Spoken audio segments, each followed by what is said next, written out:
stuck in Folsom Prison, and time was rolling on. And I hear their lonesome whistle way down in San Antonio. Well, when I was just a baby, my mama told me, son, always get good, boy, don't ever play with guns. Yeah, I shot a man in Reno just to watch him die. And when I hear that lonesome whistle, I hang my head and cry. And I bet there's rich folks eating in a fancy dining car.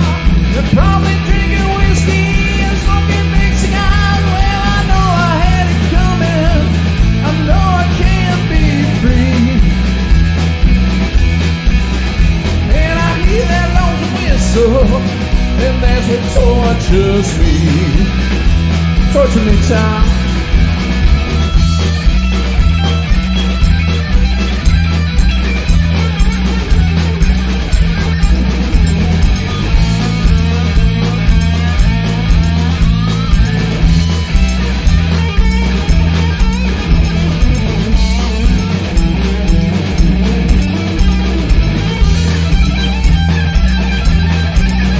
Yeah, I bet there is folks eating in a fancy dining car.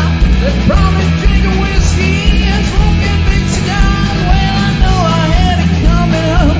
I know I can't be free. And the people keep moving, and that's what tortures me. When if they free me from this prison, if they're ever transplant, you know I'll pick it all up, moving farther down the line. Find some folks in prison is where I long to be. And then people keep moving, and that's what tortures me. Yeah, the people keep moving, and that's what tortures me. Yeah. Thank you. We are going. Good evening, my beautiful crime family. And what a gorgeous evening it is. And we have a great night going to happen tonight. Yeah, we do. And I want to say hi to my crime family first, though. Yeah. Let's see. Ro, good to see you, girl. And good to see you. Swiss Bartlett, good to see you. Debbie Gazzardo, always good to see you. Leslie, good to see you. Carla, good to see you. Deborah Lynn, my girl, good to see you. Patrina, good to see you. Natural Healing, my girl, good to see you. Kathleen, my girl, good to see you. Undercover, good to see you. Swiss Bartlett, good to see you. Donna, good to see you. Carrie T, good to see you. I don't know if I'm doubling up or not. You guys are kind of chatting. There's a lot up there. Hello to everybody. And we have a special night tonight with a special guest. And I love her style, and she is growing fast, and she is booming. And if you haven't heard of Crime Talk with Crin, you need to go check her channel out and subscribe and all that good stuff. So I know I want to introduce Miss Crin. Hey, Crin, how you doing, girl?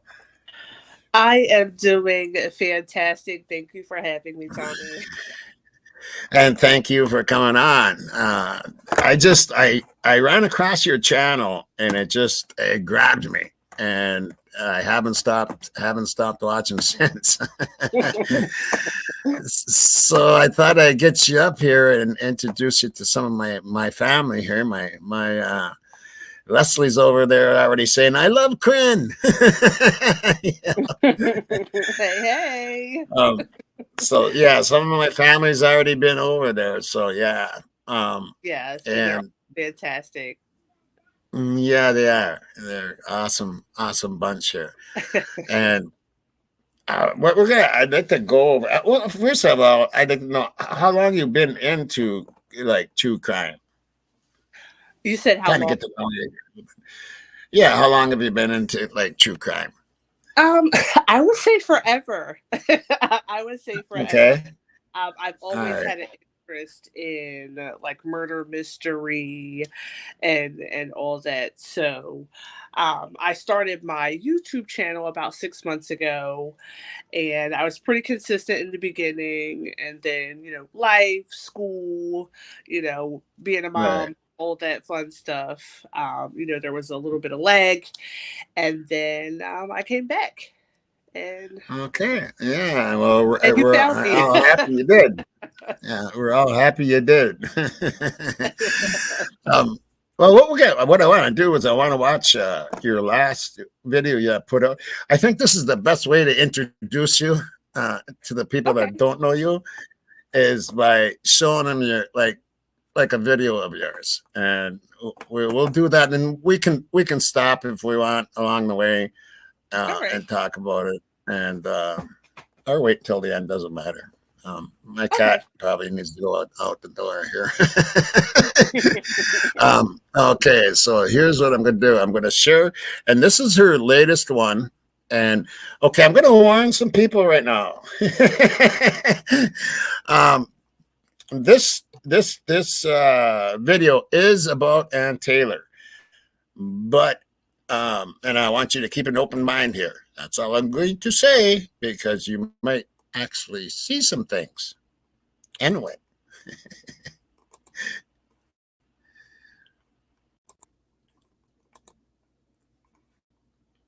So here we go. There we go.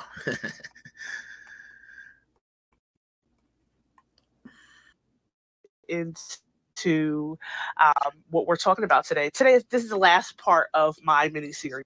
This is the last installment for now of things we're not supposed to look at.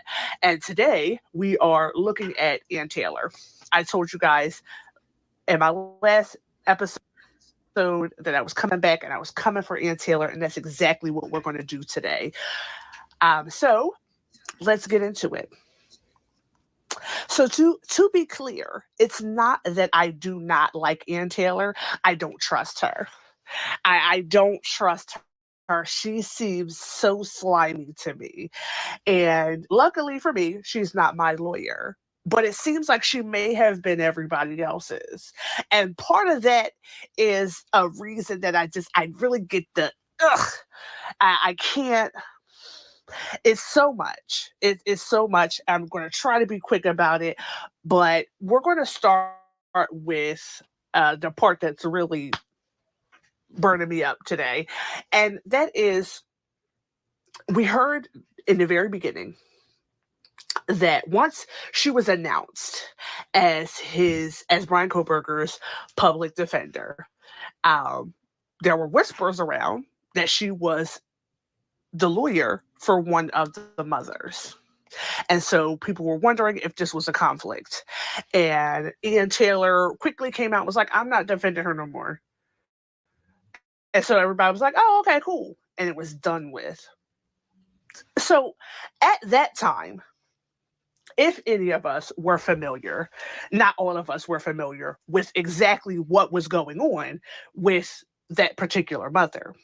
Now, some months down the line, we know what that mother had going on. And so there's a lot of channels who are suggesting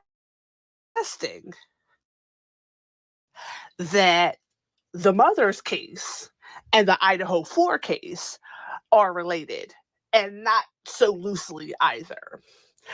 So we know that the mother was involved in the possession and distribution of illegal substances. We know that. And so she was charged, and Ann Taylor was her counsel.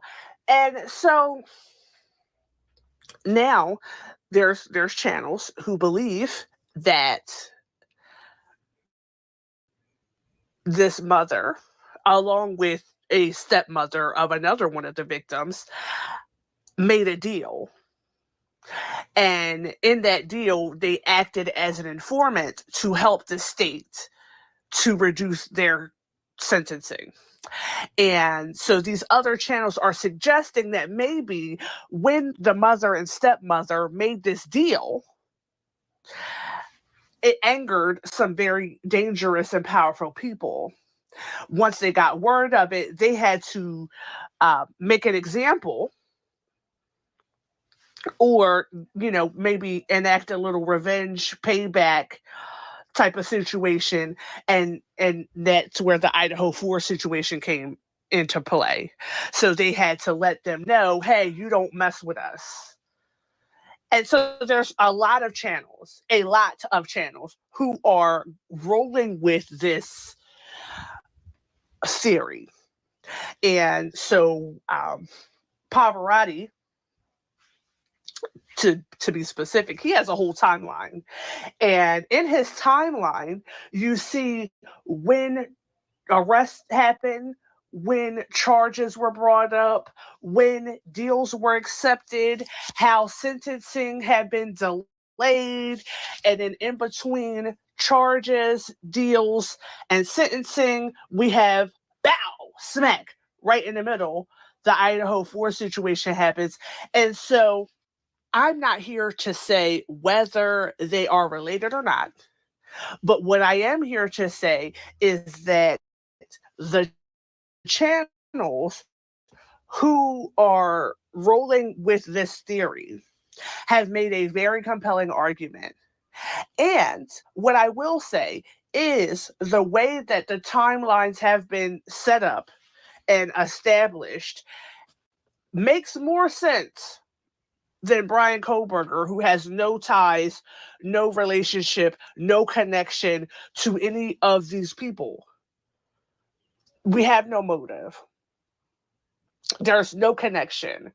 So it doesn't make sense. Now, people can say that when you start talking about mob, mafia, cartel, illegal empires and such, we're going to believe that, this can't happen because they wouldn't leave an innocent, they wouldn't leave a witness, they wouldn't leave one turned, they would pull their bones out and feed them to their parents. And, people go down all these, and I don't know how much experience the viewers have with cartel, mob, mafia, illegal empires. I don't know how much experience the viewers have with mob hits and revenge killings and things like that. I don't know. I don't have any.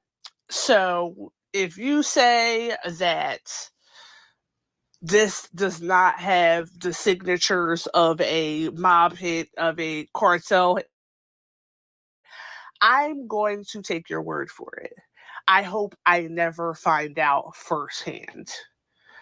I do hope that the truth comes out at some point pertaining to Idaho 4.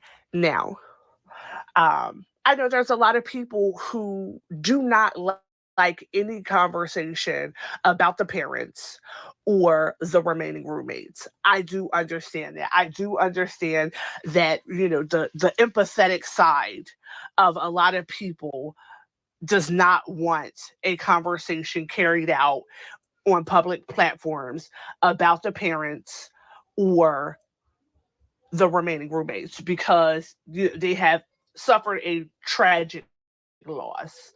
They were there, they are directly connected. I understand that. And I think that because we are not supposed to look at the parents, that's why this has been overlooked. Like, a lot of people just don't like the conversation to happen at all. But it's there. That's not what we're here to talk about today. What we're here to talk about is the fact that this theory exists, these facts exist, and Ian Taylor is smack dab in the middle of it.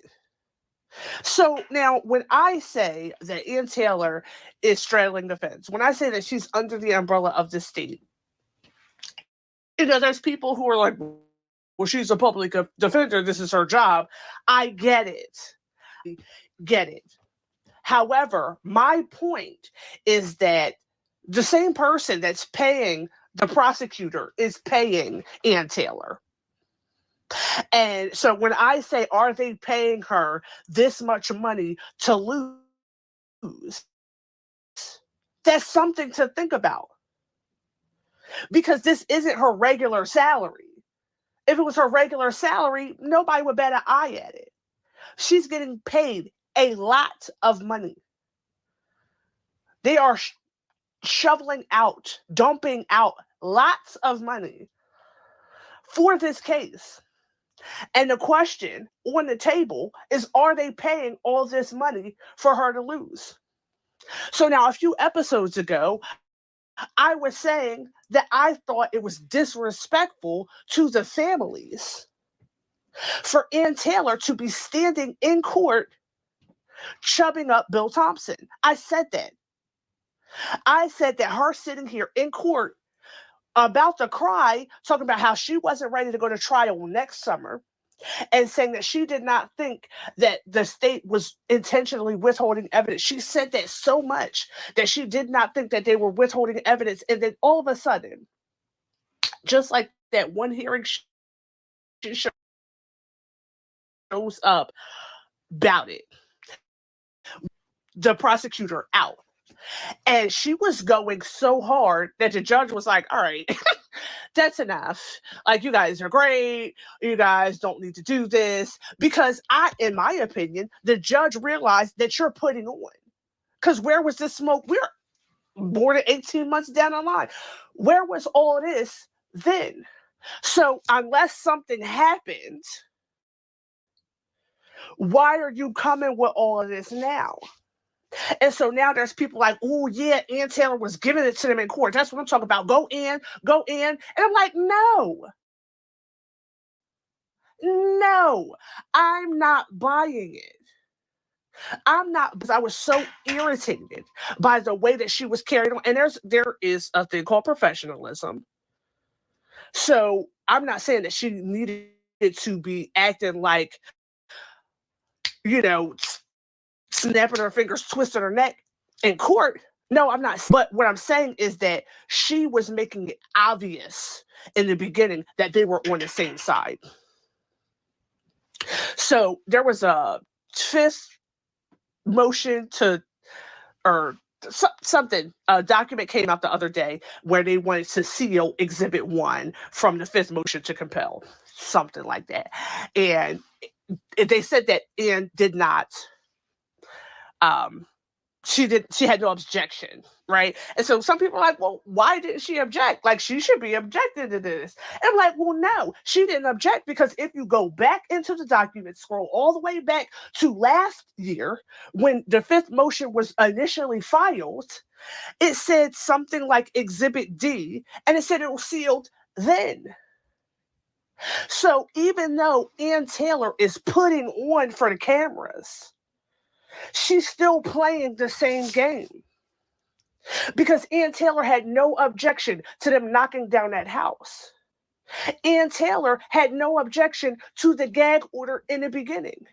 Ann Taylor had no objection to everything being sealed in the beginning. And then all of a sudden it was like, oh no, none of this needs to be sealed. We did this to, so we didn't have to go back and forth. Y'all have hearings about every other thing that y'all say to each other.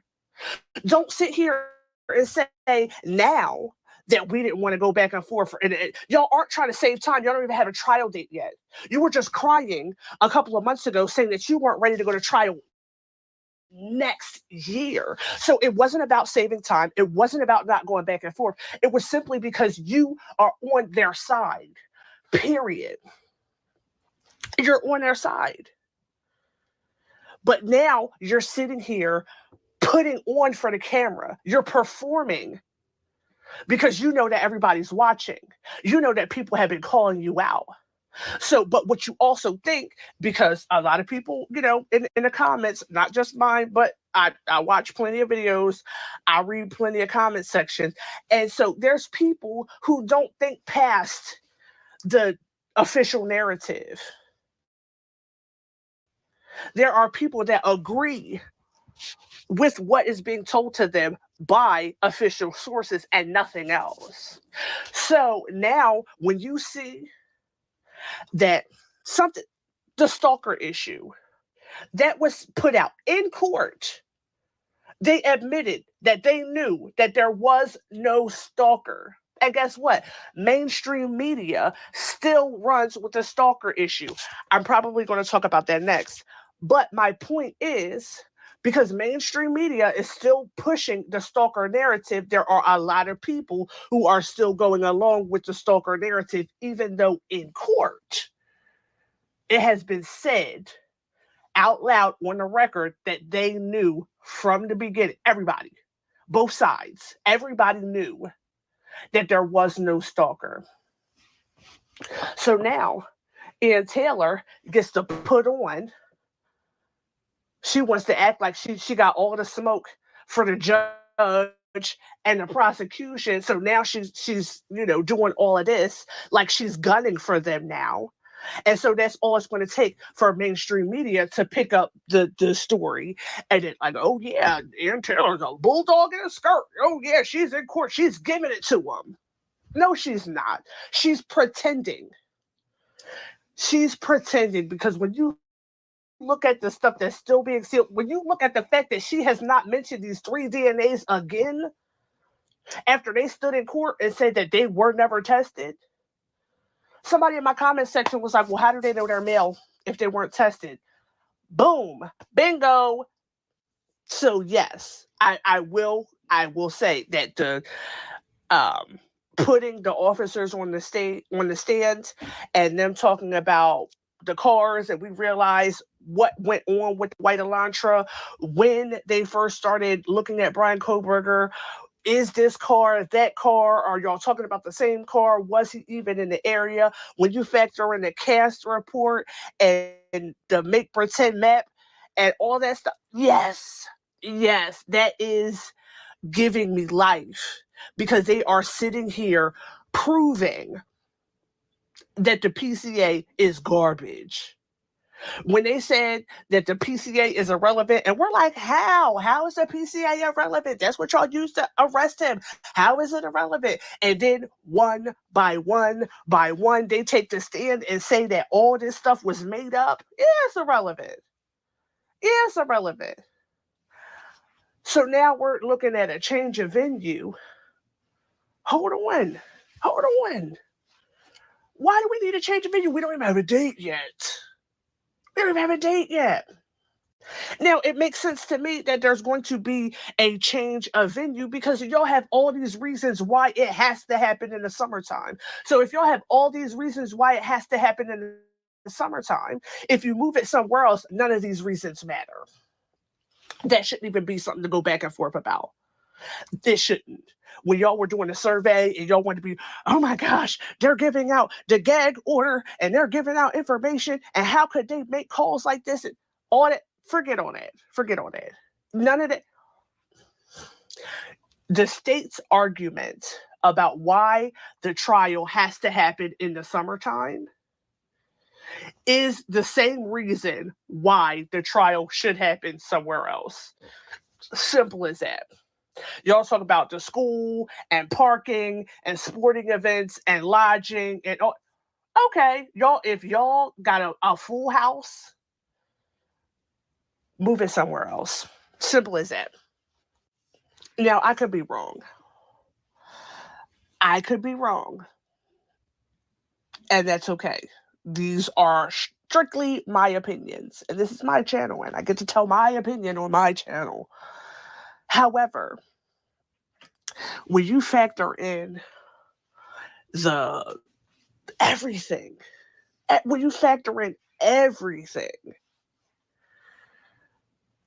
you look at the exculpatory evidence and how many times they have mentioned things being exculpatory.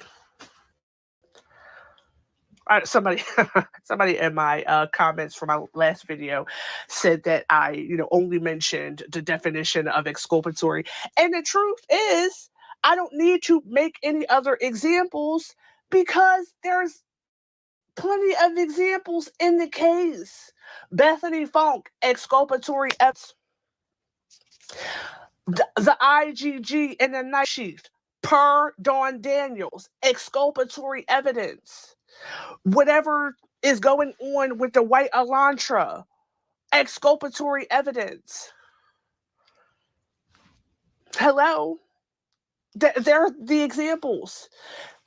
These things can possibly, and then whatever Brady Giglio, exculpatory evidence. That's what, 4 or 5 things that could potentially absolve Brian Kohberger of any responsibility or guilt in this case. If you have the Cy Ray and the cast report situation and Brian Kohberger's alibi saying I was not there and we can prove it, why are you crying in court saying that you don't feel comfortable to say that you'll be ready next summer? Why not? Why were you sitting in court talking about 51 terabytes if you're also saying that the 51 terabytes is nothing but busy work? If it's not 51 terabytes of evidence proving Brian Kohberger is guilty, who cares if it's 51 million terabytes? And I said it before, if you're talking about you need more time because of all the evidence that you were given, but then at the same time, you can say he was not there, and you have a list of all these exculpatory things, why is he still sitting there? Why aren't we moving forward? How can you, on one hand, say that they have bogged you down with all this evidence and you need more time to go through it, but then turn around and say that you don't have this, you don't have that, you don't have this? How do you know that what you're looking for isn't all the evidence you haven't been able to get through yet? She's playing in our faces. That's how I feel about it. She's playing in our faces. Every other day, something in this case comes up, and it's like, how are we supposed to believe this and that at the same time? Do you know for a fact that they haven't turned over evidence, or do you have a room full of evidence that you can't get through yet? What? You have all these tips. Have you been able to get through all the tips yet? How do you know what you don't have if you haven't been able to get through the evidence? And how is it that 18 months after the fact, you can still quote the same numbers? That's why I did the video talking about sticking to the script. You're still saying the same thing that you were saying in the beginning as far as the evidence. The evidence is too much. You need more time because you have so much evidence. And now they're giving you stuff piece by piece. But according to you, you haven't even the beginning. You got a whole team of people. What are y'all doing? What are y'all doing? Why is this man still sitting there? You can sit in court talking about something. He's innocent. He's innocent. He's innocent. Ain't nobody asked you to do all that. Get him out then. He's so innocent, but according to you, you still need how many years before you're ready to say he didn't do it? If y'all went to trial, if this was a trial, and you asked them about the cast report, and they said, I doodled it on a napkin while I was at the diner, because that's basically what he said, the jury would be like, oh, wow. Well, there goes that. If you ask him about the white Elantra, and he's like, well, and so, but nothing. He had nothing. When you start picking apart the knife sheath, who saw it? When? Was it in a picture? Did you see it when you were there? Was it on anybody's body cam? How come the boy that was with you said that he heard about it later, but you're saying that you saw it yourself? Why is Dawn Daniels saying, if you think it's exculpatory, forget I said anything? If these hearings were the trial, Brian Koberger would be skipping to his loo up out of there. So why is it that you are saying that you're not ready to go to trial, but bringing these officers on the stand and these experts on the stand showing that this is garbage, that this is bunk, that this means nothing, that everything is made up? Why aren't we in trial? What do you need? Because guess what? If they didn't give it to you, that means they don't have it. So if you went to trial and none of y'all had any evidence, he's getting up out of there. Why aren't we at trial? That's why I don't trust her. Please, if you have not, subscribe to my channel, share it, like the video, leave me a comment. Again, check out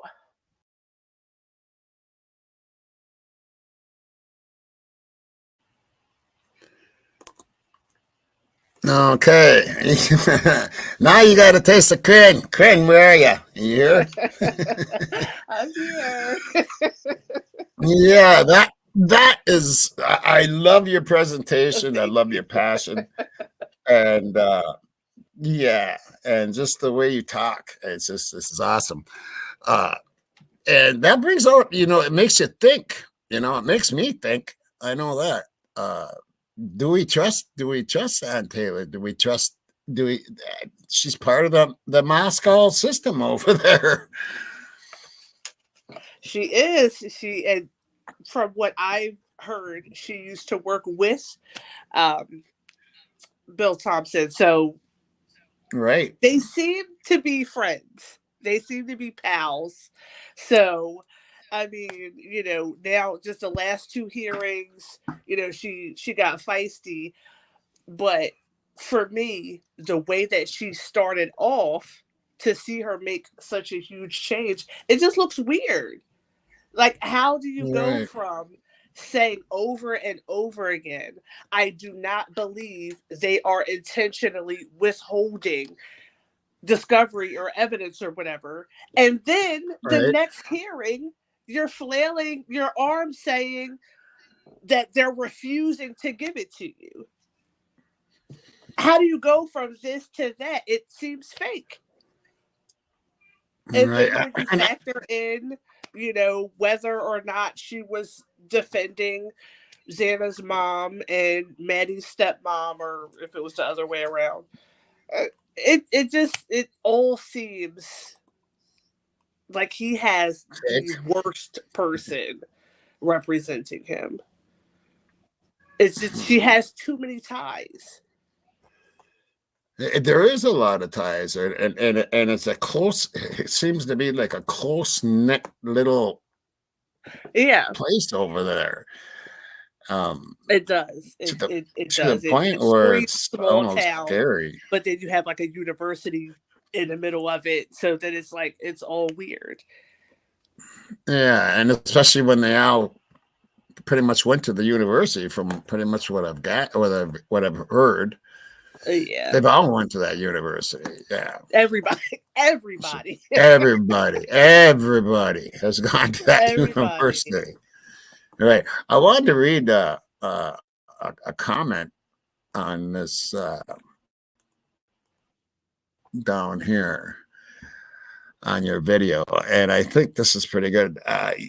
It says here, if you guys can see it, you are so right. What I also find weird is why BK didn't get his own attorney. I don't believe it's because of money. The entire thing is really weird.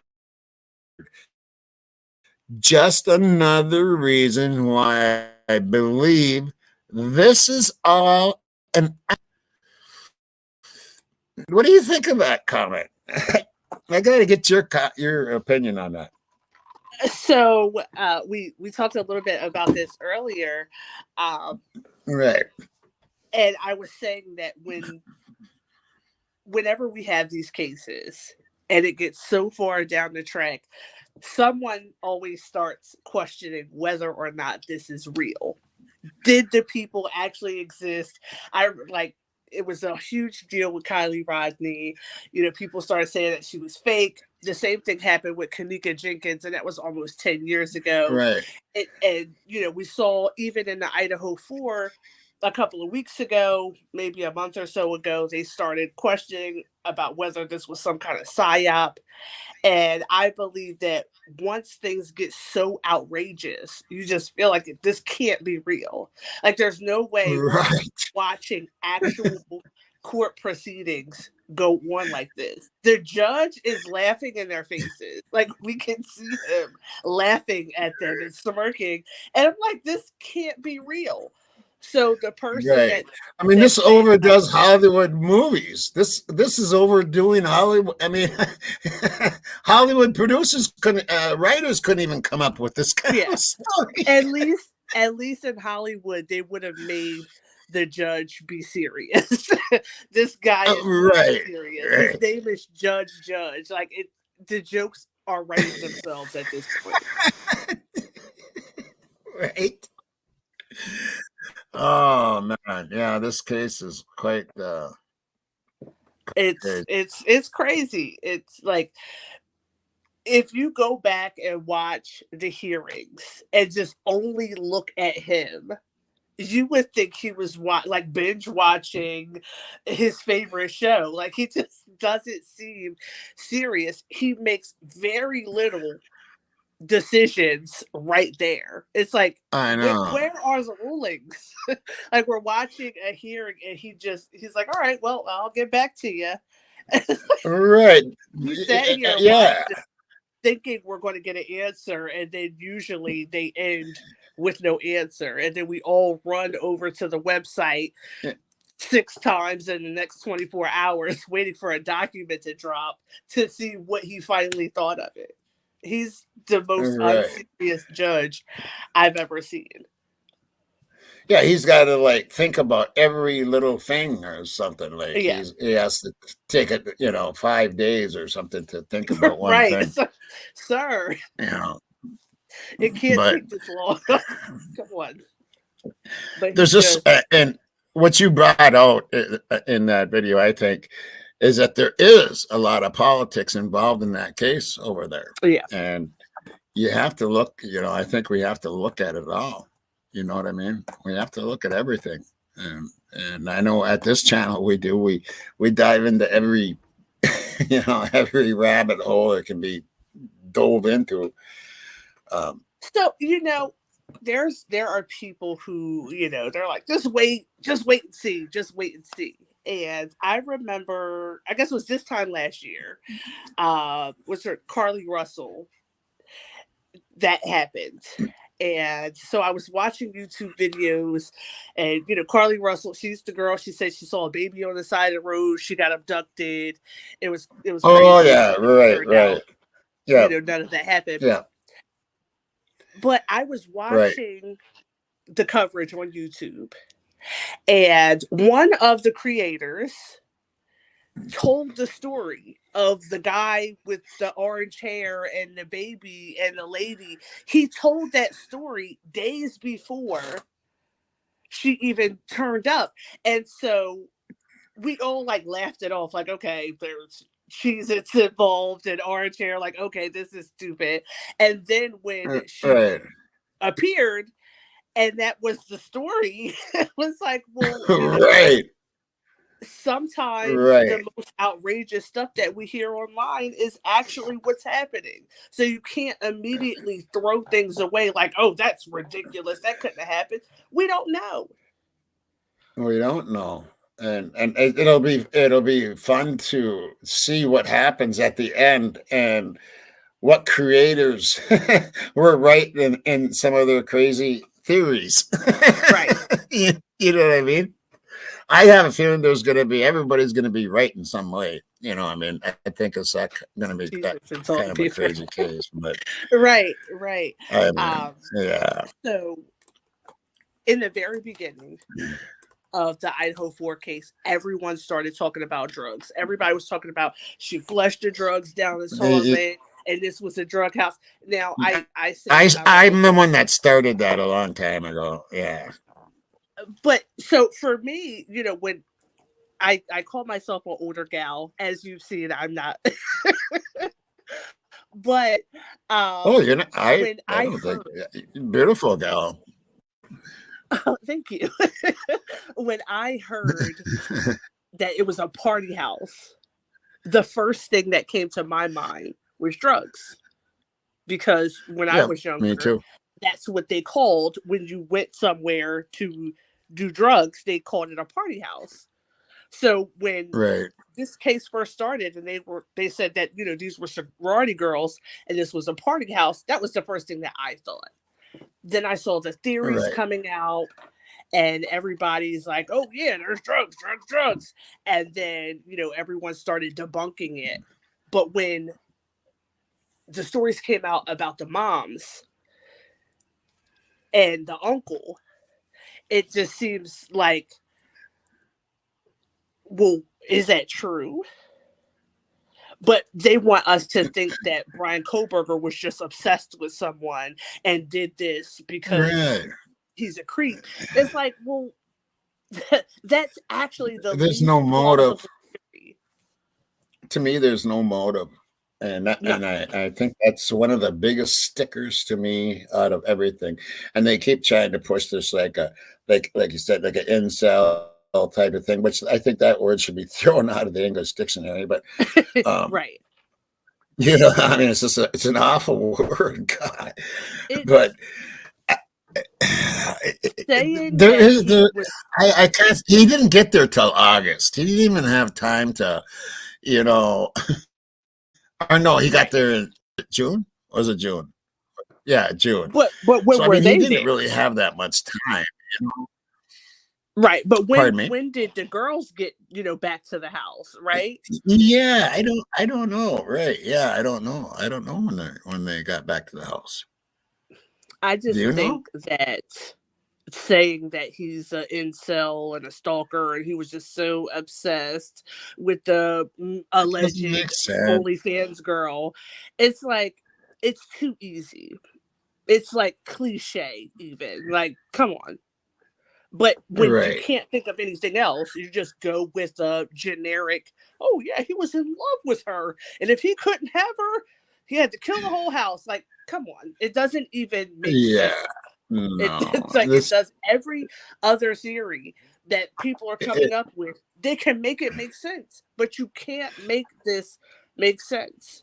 And all everybody throws back on is it kind of falls into the line of a drug hit. It does fall in line with that. Even leaving the two alive because they might not even have known those two were there. You know what I'm saying? I want to know if. So we know the PCA is fiction, but I want to know junk. If, like, did the girls make it up or did the police make it up? Because Dylan, to me, the police did. In the PCA, according to Dylan, she opened the door and stood there in shock as he walked past her. I listened to your last panel, and somebody asked, like, well, how long does it take to get from Dylan's door to the slider? It's like, well, she isn't saying that she just slammed the door shut. She stood there and watched which direction he was going. So it's like, she doesn't say, I shut the door and I was frozen. In the PCA, it says that he walked past her. So that means he would have seen her. You would think. How do you just let somebody live. And supposedly she was screaming, "Shut the F up." And so it's like, well, if you heard the girls upstairs saying somebody's here, they didn't hear you yelling. Right. Yeah. That's a bunch of crap. All of that's a bunch of crap. Because I mean, I've heard the sounds in that house. We listened to it one. I think it was on Rory's channel, and that house was very echoey. And Yeah. when they just ran up the stairs, it was like tum, tum, tum, tum, tum, tum, tum. It was like, I mean, it was like you hear it. It was very. Someone's and there's no way when someone has like defensive wounds like that they're not fucking screaming for their life. Yeah. I mean, this guy is attacking you and you're fighting back and you're not saying a word. You're not saying fucking help. I mean, screaming at the top of their lungs. Nothing.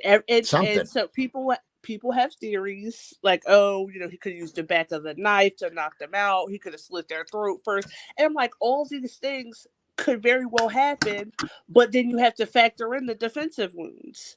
And so now, How do you have a silent fight? Right. Yeah, it wasn't silent. There's no way. They heard that stuff. And there's so many theories around that whole thing too, like what was it? Someone seeing that girl running from the house. Yeah. Why were they was back? A truck. Pardon me? Why was the film team or film crew, why were they there? I know, that's another weird thing. And filming the house. Why would they film that house? What? Right. It doesn't even make sense. Like, why are we on here? What? Right. And nobody's questioning any of this stuff. Isn't this private property? Yeah. We saw what the back of the house looked like. Yeah. There was the hill. That just wasn't like, oh, maybe this led and of all nights, you know what I mean? Of all nights. Of all nights. Of all nights, they picked that one night to do that. Back to the comment though. So with people wondering if this is fake and all that, I wonder, based off of what we've been given, right? So you think of the description, right? And they say someone with bushy eyebrows, which is the craziest description, but fine. This is what we have. He has bushy eyebrows. And so they give us the Banfield footage. And you see the bushiest eyebrows ever. And it's like, so we're not supposed to think it's this guy? Right. From the walk from the bar to the grub truck. And it just so happens that, what did you tell Adam? I told Adam everything. He's going to get you for this. Right. It just so happens that that's the part that we get. Right. Like, that's the kind of stuff that makes it seem like, am I being punked right now? Like, of all the times. And then you factor in the parents, the Gonzalez parents. And it's like, these people cannot be for real. Like, the mom is sitting here you're doing interviews on the news saying that you don't want this man to breathe anymore. What? Right. And then it was like, oh, well, they're grieving. Wait, what about justice? Don't you want justice for your daughter? So if they just off him just because, like, forget the trial, who cares about due process? Kill him now. And so it's like, well, if we skip all of that, that still doesn't get you justice for your daughter. Isn't that what y'all want? And then the dad, he comes out saying everything and nothing at the same time. and then Right. everybody is like Pretty much. suspecting that he has something to do with it. And I think that there's Yeah, so I've many heard that kind of stuff lies. too. I think there's so many lies in the case. That's why it just seems suspicious. Like they don't want Yeah, the I truth think to so come out too. about their kid. And Brian doesn't want the truth to come out about whatever affiliation he has to why his name got thrown in the hat. The That could very the well be. I think the FBI doesn't care at all because they have bigger fish to fry. And so they're like, Right. I'm not giving up anything because we're not going to give up our case. And I think Well, that that's yeah, and why then they what did LE treated him like shit. LE was like, and then they made it very prominent that it was their investigation. It's our yeah. investigation, Jim Fry says. So, I mean, it was like they didn't even want help from the FBI. They didn't, because the FBI should have taken over that case, a quadruple. In my opinion, Well, the FBI should have taken over that case. And but maybe they tried to, and LD wouldn't allow them to, or something. I don't know. What's your opinion? but wait, because Okay. if you follow a ton of cases, I've heard Mm-hmm. in more than one instance the FBI say that they have to be invited. Right. They can't Exactly. just take over. So, but it seems Right. like the FBI showed up first. They were Because in why town. is it that Yeah, they were in Moscow has to town. They get were everything from them? right. Well, they at first I think they did invite him in, didn't they? Didn't they invite him in? And then all of a sudden it kind of changed. Then there was a point in time, just like a couple of days, maybe 3-4 days into the investigation, Fry comes out and he looks right into the camera and he's like, "This is our investigation." And it was like kind of a slap in the face to the FBI. That's the way I took it. And And that after could that, be. things changed. Yeah. That could be. And maybe they were butting heads. But if you look at the way that the officers carried on the stand, I don't, Right. like the FBI is probably like, oh no, y'all don't have this. Like The we're FBI's going to got to help. be laughing their asses off. They got to be laughing their asses off, going, "Look at these dumb fucks." Right. You know what I mean? Right. It's Yeah, your they got to be laughing their investigation, asses and off. this is who you have on it. Right. Look at the way It's Maury a looked. clown show. It's a clown show. Yeah, it really is. Yep. But I don't know. I don't know. I just I look at the things that have been presented, and I don't like it. I don't either, girl.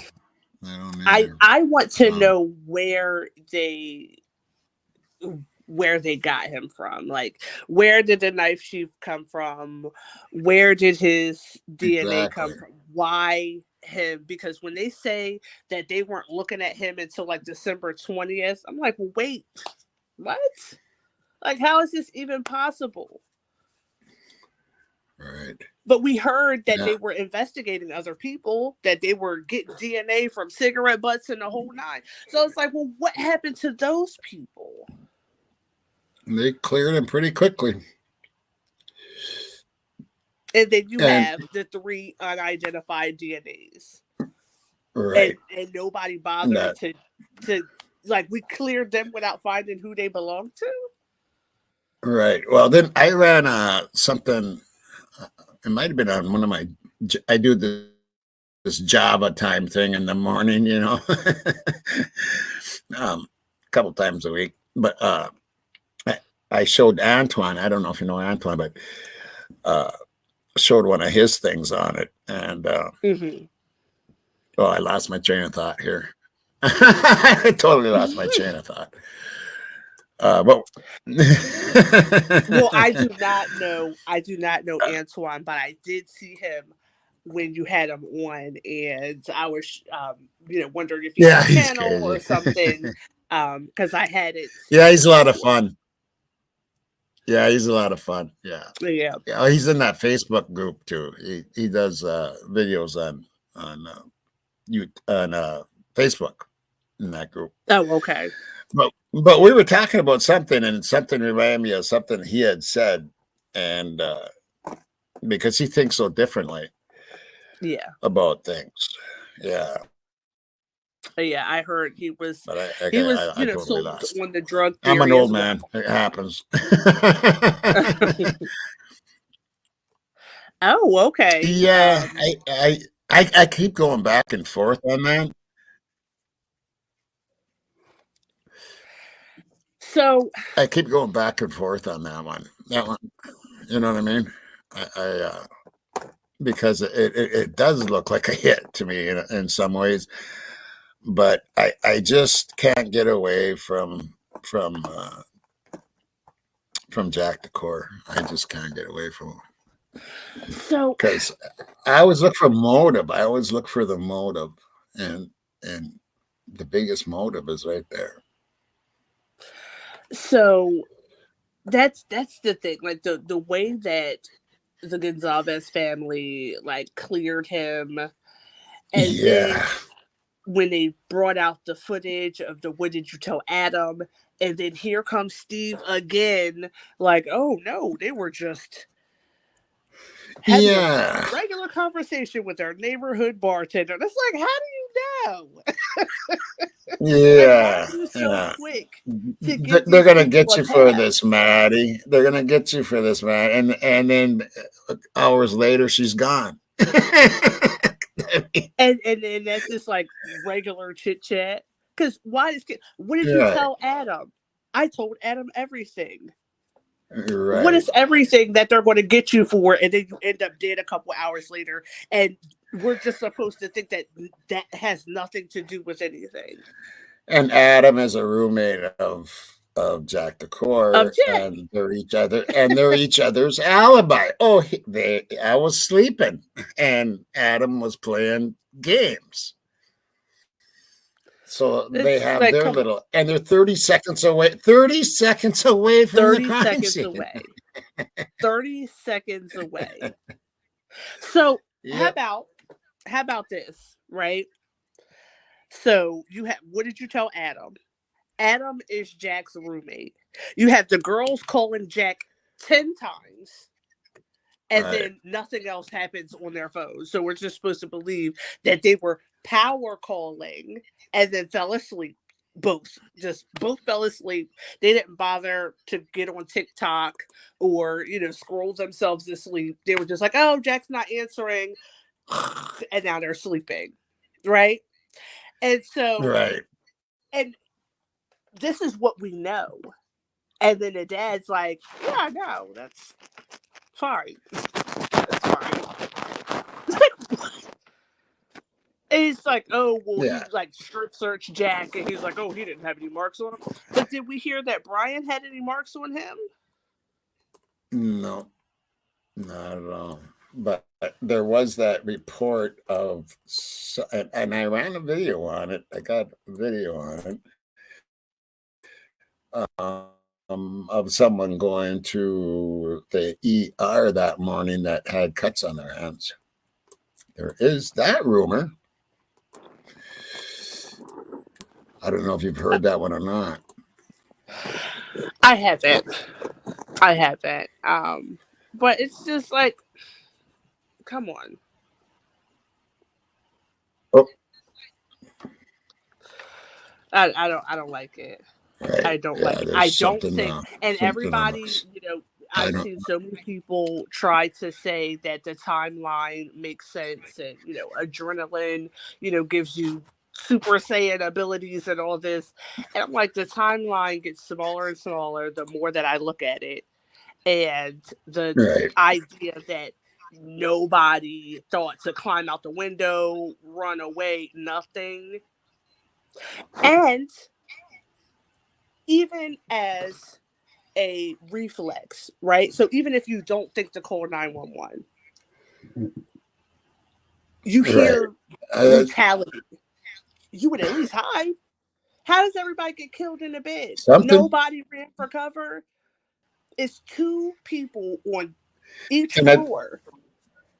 Somebody had enough right. time to call for help, hide, or run, and everybody just stayed in their bed, except for Dylan. Everybody stayed in bed but Dylan. Because Dylan's peeking out the door every couple of seconds. For what? Right. I don't like it. Yeah. Yeah. I don't like it either. There's something definitely wrong with this whole thing. And Cyree, I think, will do some just. I mean, I think he's the one that can bring justice to this, actually. And you know what? He can actually tell us where other people's phones were. You know what I'm saying? If it came down to it, Yeah. don't you think? I mean, he could actually pinpoint other people's phones. I would love to know where some of these phones are, like Loach and uh, and Jack Decor and Jack Showalter. I'd like to know where their phones were. Yeah. You know what I mean? So I have a question for you. Of course, you don't have Okay. the specific answer, but I just want to know what you think. So Yeah. it's been said that Dylan and Bethany were texting. What do you think about that? We're, we're what? Texting. They were what? Texting? Texting each other. Oh, yeah. Yeah. I would like to know where they were texting from more than anything. Mm. I want to know where they were texting from. And that comes into Ray's part there too. And I think they should allow Ray to go in and examine everything that went on that night with everybody's Mm. phones. I really do. Let's just get it over with and find out what the Get hell really went everybody's. on.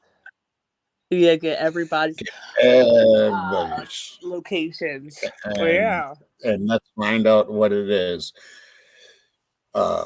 Because it apparently isn't Brian. And I think the prosecution knows that now. I think that's why they didn't even cross-examine Cyree. But Yeah. they're on this machine that just they have to keep going. They've spent so much money. Yeah. It's kind of sad. They got to keep going. It is. It is sad. And with the judge, like you could tell by his reactions, like when something pops up that even he didn't know. And he's like, wait, what? Like, okay, this is getting Right. ridiculous. But so Yeah. what I want to know is why isn't Ian moving to have the case thrown out? Can't she do that? I thought that she can do it again. She did it once, but I would do it again now with the backing of Cyree. I would. Why?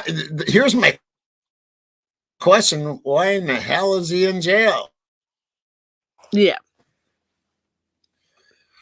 He shouldn't be in jail. I understand You agree with that, that? like if they talked to him and he didn't have an alibi, and so they moved forward with pressing charges, and then it was supposed to be the We have preliminary a hearing delay that going on here. Huh? I think we might have a delay going on here. Something happened there, but yeah, keep going, girl. So I was saying that if they spoke to him, he didn't have an alibi, so they moved forward with pressing charges. They were supposed to have the preliminary hearing, which we saw what happened with that.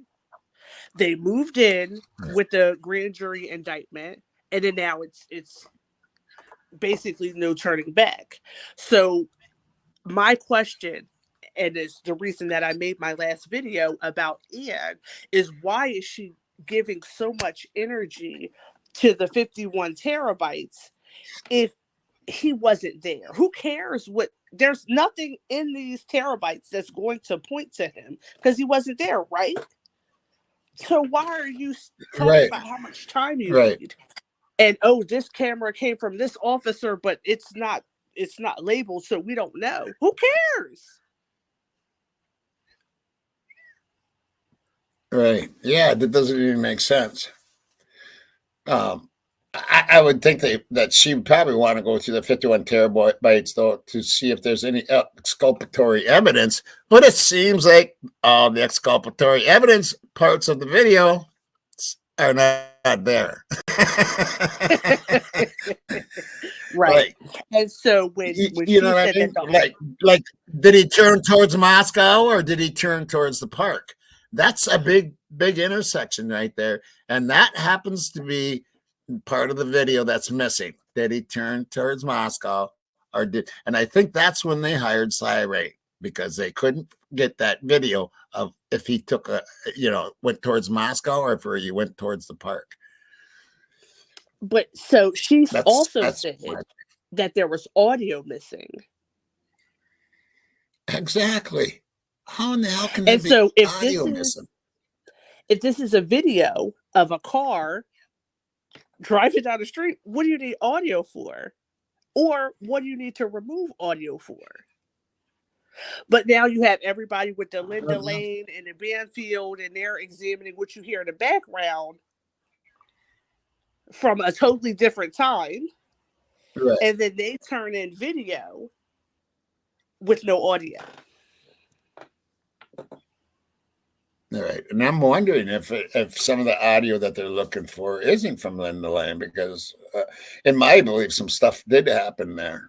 And I gotta, I don't know if you know my theories or have looked at my any of my videos or not, but yeah, I believe something did go down at Linda Lane. Yeah, I really do. Yeah. So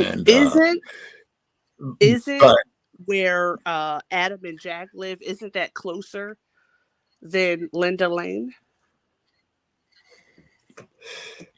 Yeah, Adam and Jack are really close to the 1122. like they're 30, like 30 seconds away. Wasn't there a video of like somebody jumping from roof to roof? Yeah, that was Jack the Core. So Jack the Core was always jumping on that roof.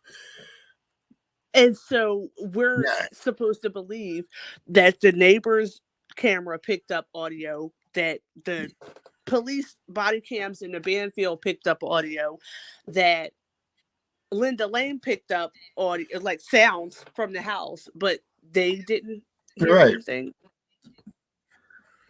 You're right. See, some of that sounds, they say, well, it's too far from the house. Well, that's because I don't think it was the house. I think it was Linda Lane, right in that parking lot. But I don't know if you know 1111 True Crime or not, but she ran some, she's got quite a theory about these frat boys going over there and going, because the doors were locked. They said that, and I remember that the doors were locked. So if the doors are locked, and there's no blood in the house, that two different sets of two went in through the windows, did the deed, and then just went back out the windows, and that's why there's no blood anywhere. Yeah, and that does kind of make sense that could have happened. Yeah, they could have, and then you had that ladder, Yep, that's probably still. Well, the house is gone, but they left that ladder there forever. They never bothered. They tied the caution tape to the ladder. I'm like, what? You're not going to take the ladder to check for, I don't know, fingerprints or anything? Keystone No, Cops. just Keystone Cops. it's crazy. It's crazy. But I do believe that both floors were attacked at the same time. I do. I think so too. Yep. I do. They didn't go from one to the next because that I don't think that happened. The only thing that if it did, let's say it did happen at the house, the only thing is the phone calls to Jack. Yep. Could have been that they were hearing what was going on downstairs. Yeah. In Xana and Ethan's room. Could have been. It could have been something like that. How tall was Ethan? 6'4", big boy. That's what I thought. Because the pictures make him look huge. He would not be easy to kill. And Brian Koberger 6'3". looks like someone who lost a lot of weight. He doesn't look like this skinny guy. He looks like he looks clumsy. Yeah, he looks clumsy. He looks clumsy to me. He doesn't look very athletic. No, that's I guess, yeah. But that was the description, that he was exactly thin but not athletic. And I'm like, well, how?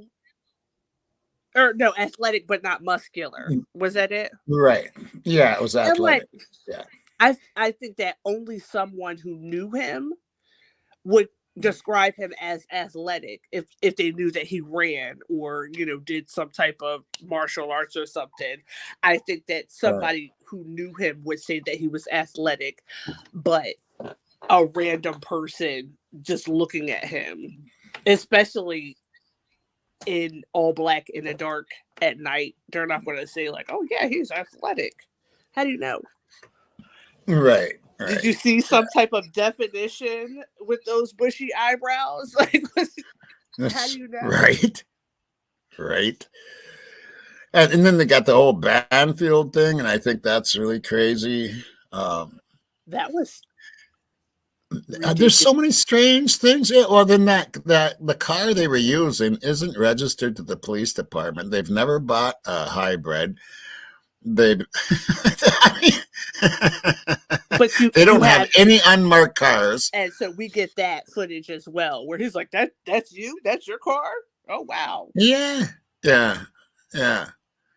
Maddie's jacket by the hydrant. How did that get there? Like I said, Hollywood couldn't even come up with a script like this. Yep. How did Maddie's jacket get there? Right. If she got out the car over there and went in the house.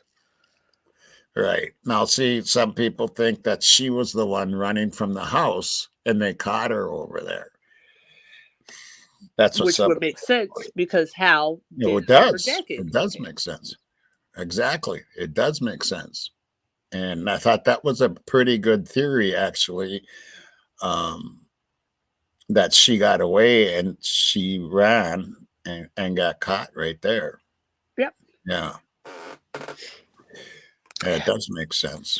Kaylee being home.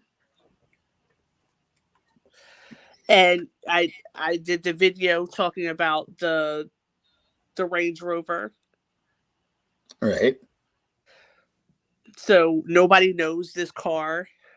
And so I was like, that could have been somebody's dad's car. Actually, we've done some investigating on that car. And that's yet to come out. But there could be ties to that car.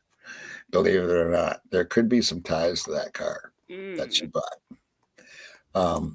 Came from suspicious. Yeah, we're still working on it. Mm-hmm.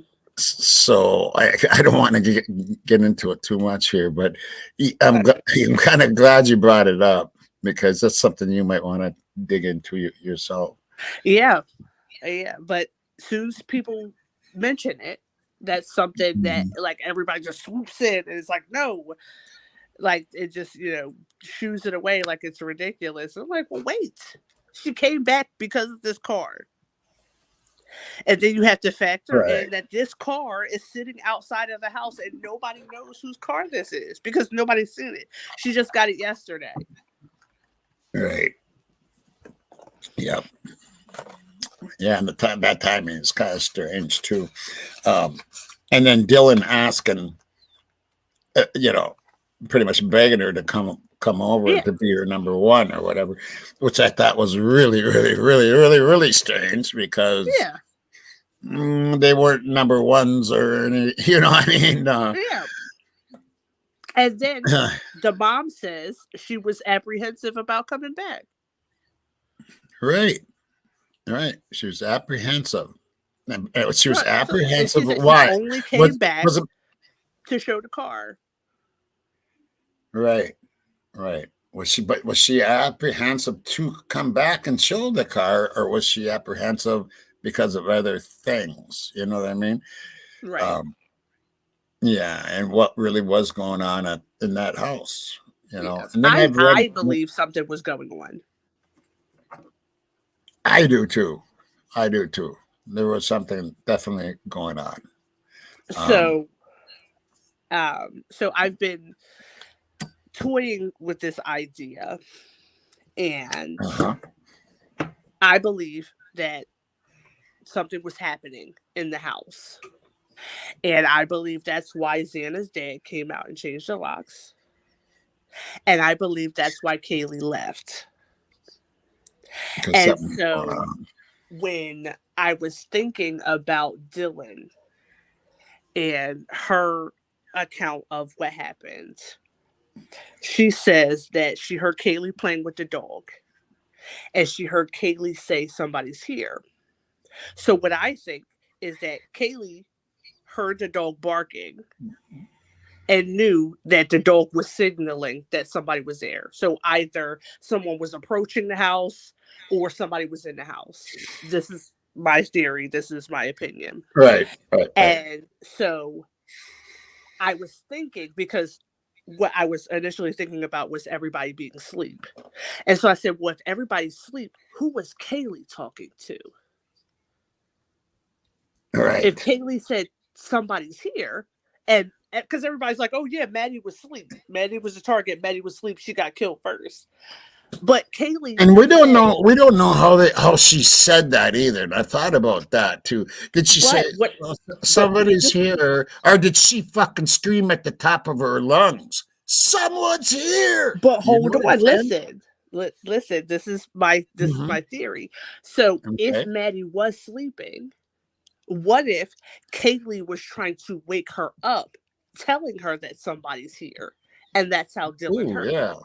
And then if Dylan's sleeping and hears somebody say, "Oh, somebody's here," well, why would you go out and look unless you thought it was somebody coming for you? So why do you care who's there at 4 a.m? Like, oh, somebody's here, so you come out to look. I think that everybody knew that there was something happening. There was something looming. And they were expecting or worried or maybe anxious that something was going to happen. So now, and it showed that way. It showed that way at the grub truck too. To tell you the truth, you could feel the tension. I mean, I could feel the tension. Going on there, right? Yeah. So it's like, well, what? That would make sense. Why Dylan is peeking out because she hears somebody say somebody's here, but doesn't see anyone. And then why would Kaylee be saying that out loud? Right. It's like, oh, shoot, somebody's here, and trying to wake her up because they knew that something was going to happen. Because what I was thinking was that the mom said that Kaylee was apprehensive about coming back, but Kaylee was at the bar for hours. She wasn't worried about being seen at the bar. She walked from the bar to the grub truck. She wasn't worried about being seen on the street. She was at the grub truck where there was a crowd of people. She wasn't worried about that. She was worried about coming back to the house. Right. Because And why are you apprehensive about coming back, but then you're just out roaming around for hours? Right. And she was texting the almost total time at the grub truck there. Yep. I did sense tension with her. Yeah. And Jack Showalter, and here's another thing with Jack Showalter, everybody, oh, he was a protector. You know what? They totally ignored him. They never said one word to him. And when they got to the grub truck, it was like they didn't want nothing to do with him. And that to me tells me a lot. That to me tells me a lot. And then Jack Showalter trying to look over her shoulder at what she's texting, and she's trying to hide the phone. I mean, there's just something weird about that. Didn't her mom say that they were like on live at some point while they were over there? Let's say that again. Didn't Kaylee's mom say that she was like recording or on live at some point while they were at the grub truck? Yeah, I think I do remember hearing that. Yeah. And so maybe she didn't want him in her live. Maybe she didn't want him to be seen. That could be. Yeah. Because he walked there with them. But the thing is that they ignored him. They totally ignored him. And when they got to the grub truck, it was like they didn't want nothing to do with him. It Did does you notice seem that way, and that's part of what's weird, because it's like, well, he was with them. He was at the bar with them, left the bar. Well, yeah, but did you hear the rumor that he got kicked out for hassling them? I heard that in your last video. Yeah. And that was the first time that I heard that. Was it? Okay. If he got kicked out, are we thinking that they left when he got kicked out, or that he hung around waiting for them to leave? That he probably hung around waiting for them to leave. Okay. That's what I think. Okay. Because I mean, if you watch, they didn't say one word to him. They didn't. And so that's what I was thinking. Like, well, but they said it in front of him.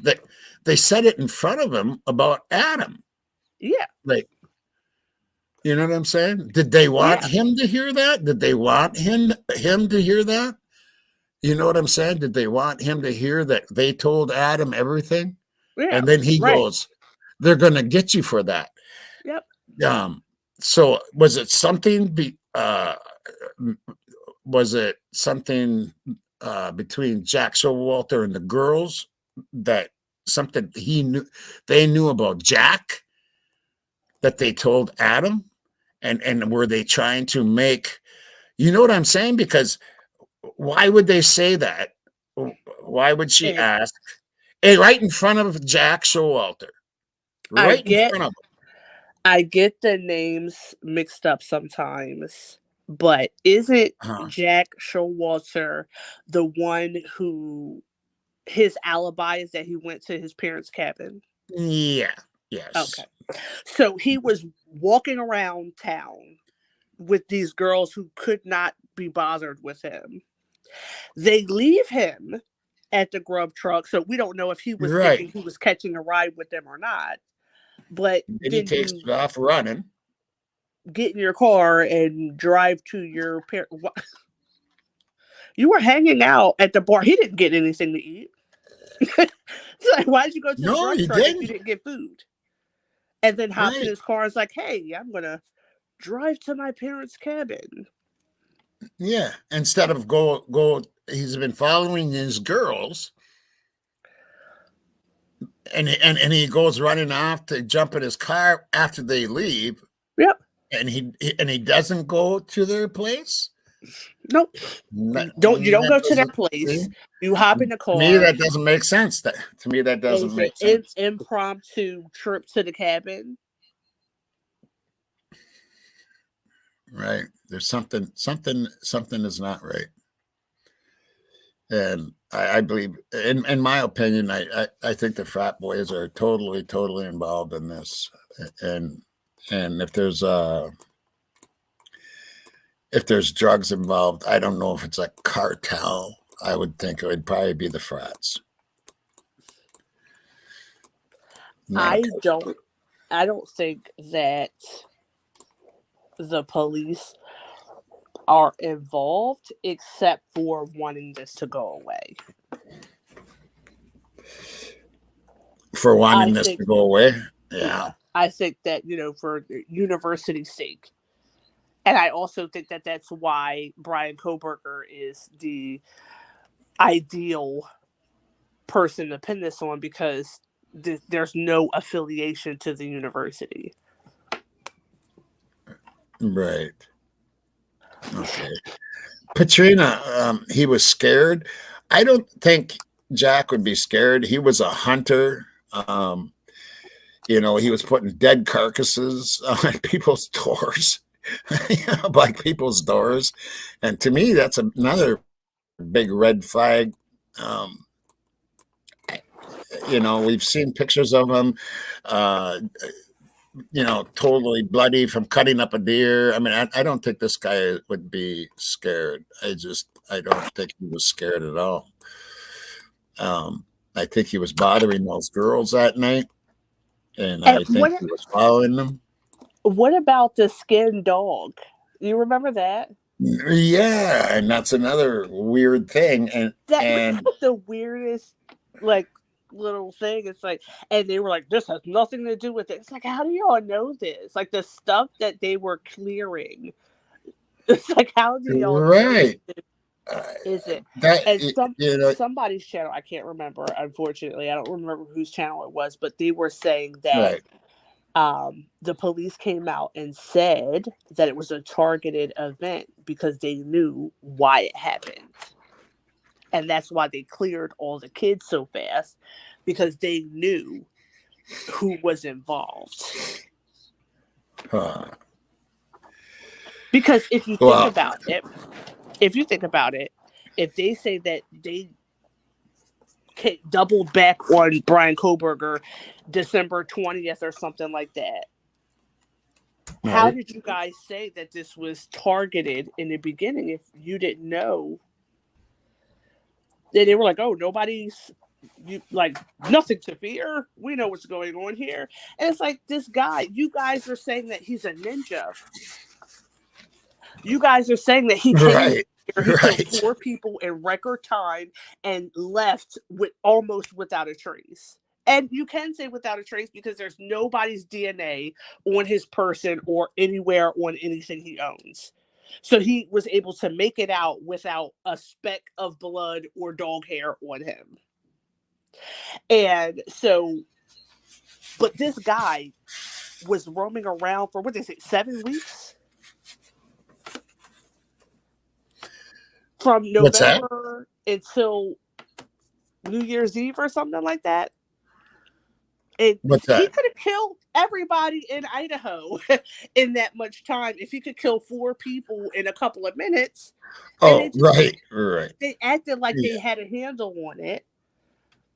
And then even with the Gonzalez dad, he's like, oh yeah, they say trust them. They have, this guy, they got the right guy, they're sure of it. And then it's like, now we're watching the hearings and they have absolutely nothing. All right. Let me ask you the question of, do you think that this is there's an ongoing investigation? And because a lot of people think, and this is kind of new here too, that Brian Kohlberger went to the police and said, let me help you. And that he is like under arrest, but he's being paid by the police department. And that there's actually an ongoing investigation into Jack DeCore and Jack Showalter and Adam and others in the fraternity. Now, what is your idea on that? Because I just want to know, because this is a little new. I don't think so. Okay.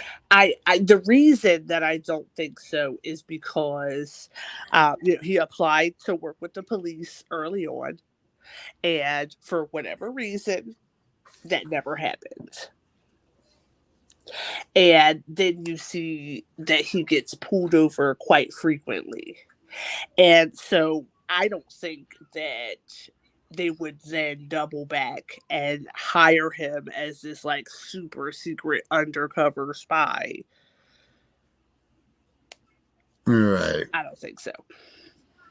I don't think so. To me, it seems like there may have been a little bit of bad blood. And so I There actually might did have a TikTok last summer, and I was saying that I was, talking about how much he got pulled over. And I know a few women who dated police officers, and once they broke up, things got a little uncomfortable for them. And so, while I do not think Brian Koberger was dating a police officer, I do think that if something happened and they had a little bit of bad blood between him, that may explain why he was pulled over so frequently without tickets and things like that. And why he may have had like this arrogance when dealing with the police, because now it's like, well, y'all pull me over all the time. What is it today, officer? That's what I think. right. That's what I think. I think that he and the police had a tense relationship after he didn't get the job with them. Okay. And maybe that's how he got on their radar. Once his name came up in the search, and they were like, oh, that's that kid that wanted to work with us this summer. And then it was like, maybe that's how he became the target. I don't know. Just a theory. Right. Could be. And there's many theories out there. Yeah. There is. Yeah. I did find that interesting, though, that if he had gone and, like, after the murders happened and went to the police and just said, hey, I'm here. I'll do anything you want me to do. And I could probably see something like that happen. I just can't see them wasting all this money in court, though. I think that's what the drawback to me is on that. I can't see them putting on this big charade, even though it looks like one. It does. It's like, it's the dumbest court case I've ever seen in my life. Seriously. It's seriously. It's the dumbest court case I've ever seen in my life. Okay, so Tommy, all right, let's do one more. I got one more. Okay, so you brought this up.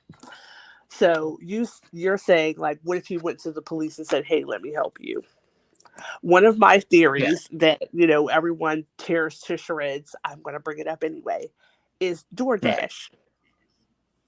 Okay, right. A lot of people think that too. Yeah. In the PCA, it says that they identified the DoorDasher, and he said, like, he told them, yes, I made a delivery, right? Or the DoorDasher, right. Excuse me. There's no gender assigned to the DoorDasher.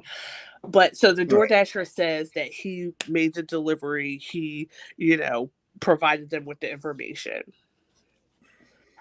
My question, along with a ton of others, is why wasn't the DoorDasher cleared? If they cleared everyone else, why didn't they clear? They cleared the driver. When the driver entered the chat, they were like, nope, he didn't do it. But when the DoorDasher popped up,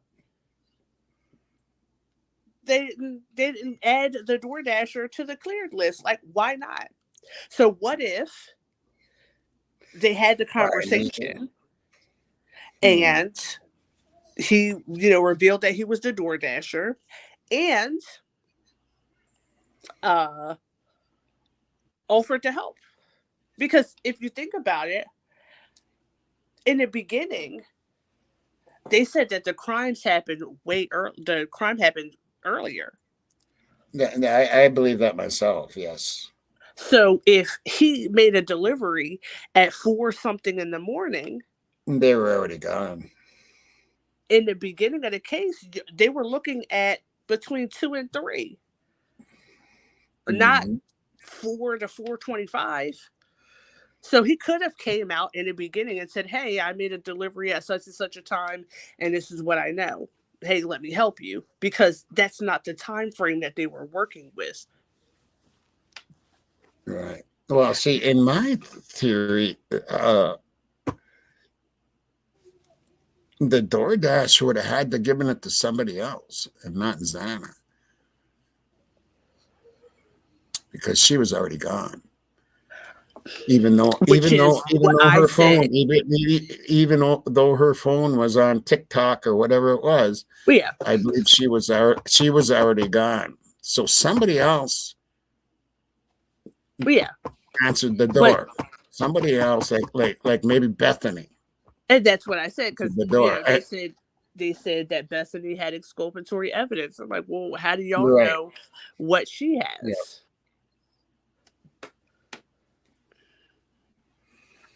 Yeah. I don't know. Oh, yeah. It's a I crazy don't know. case.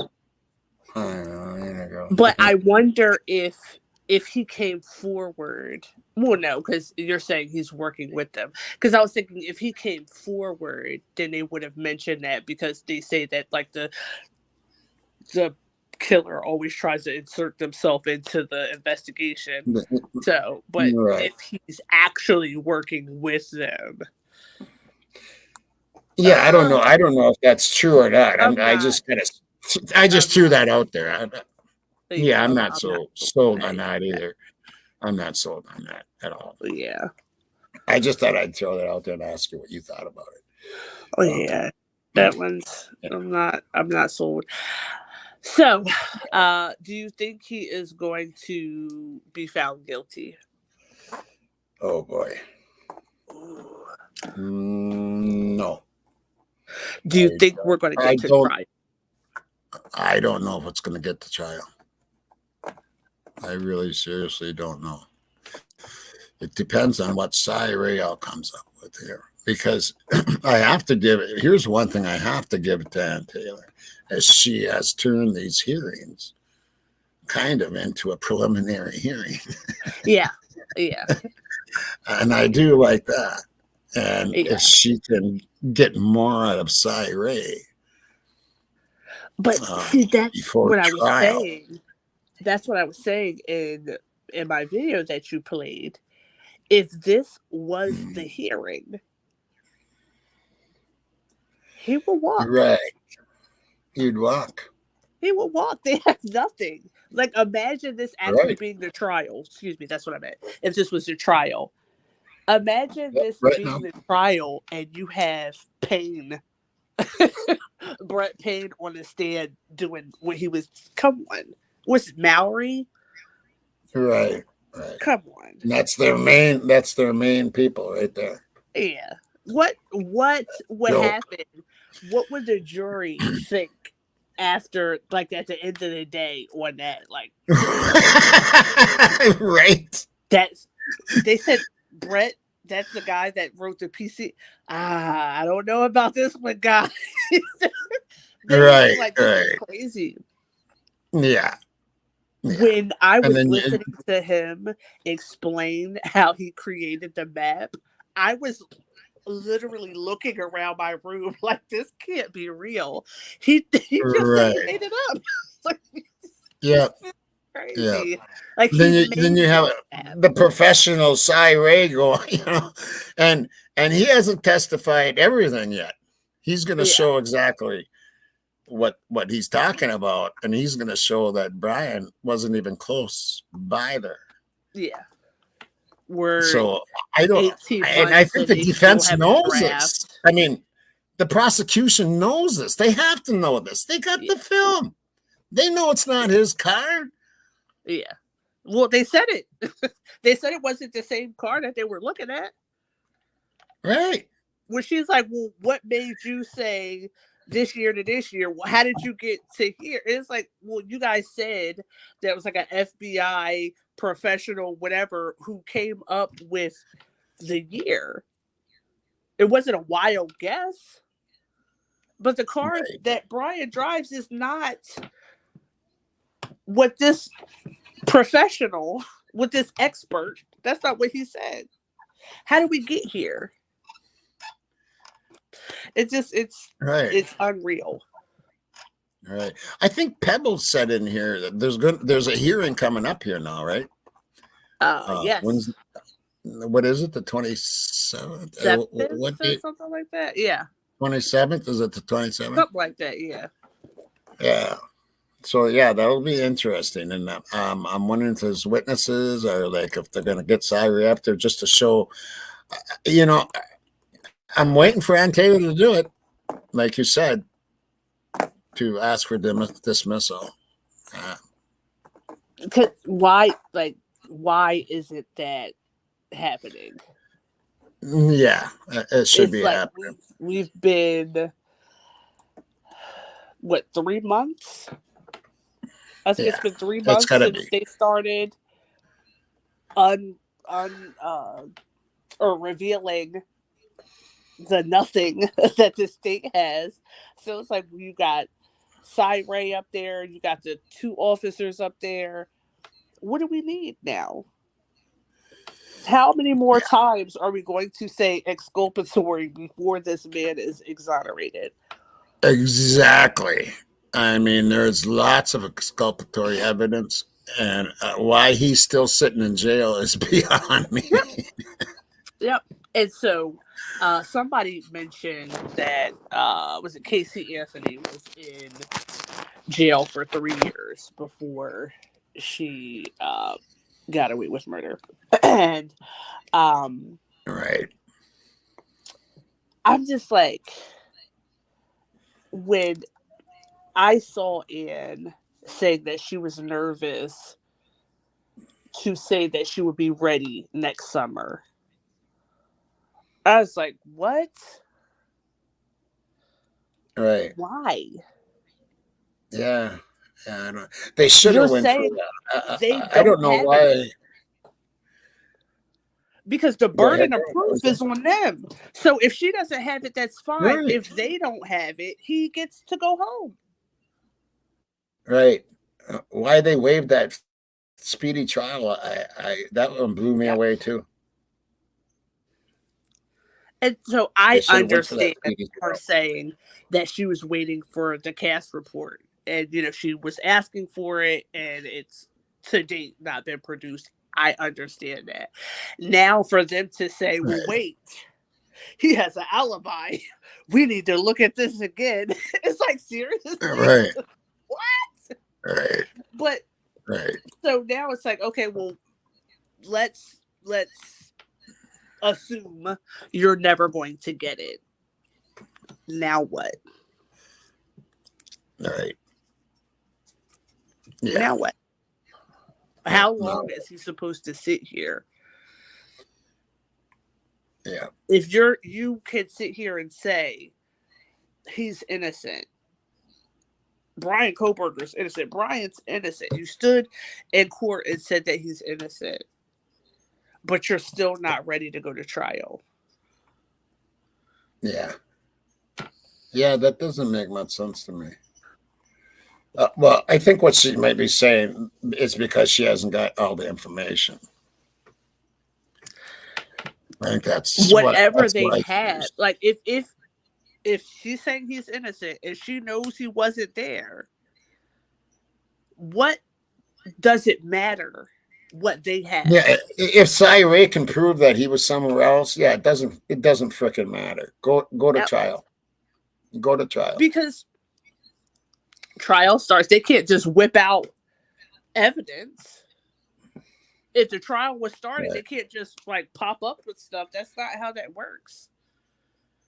So if you guys don't have, if they would have went to trial in, what was that, October?